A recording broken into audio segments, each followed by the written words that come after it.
In the Victorian era, there were thousands of slums in Britain. They were dirty, overcrowded, crime was rampant, police officers were even scared to go in these slums, and also vice activity was widespread. And just this year, the last Victorian slum building has been approved to be demolished. So what happened to the Victorian slums? Between 1800 and 1850, the British population doubled in size, and on top of that you've got urbanisation and industrialisation. This led to more people moving into the cities, and this meant that a lot of buildings were just built very quickly and to poor standard.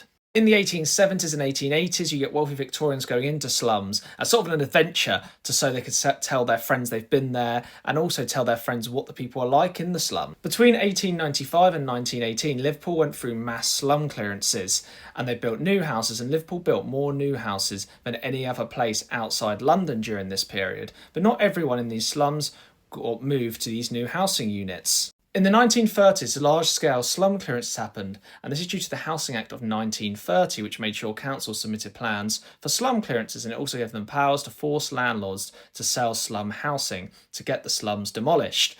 And on top of that, places like Hastings had large-scale slum clearances in the Old Town, and the people were moved around a mile up the road to a place called Orr, and a massive house building effort was done in Britain in the 1930s. In the Second World War, slum clearances were postponed for a while. However, many slums were destroyed during the Blitz in the East End of London and also in many other cities in Britain. By the mid-1950s, slum clearances were back on the agenda, and large-scale slum clearance happened in the 50s, 60s and 70s, and the people who lived in these slums were moved to council housing and also moved into high-rise blocks. And by the 1980s and 1990s, Victorian slums were very rare. And in 2025, the last Victorian slum building got its approval to be demolished.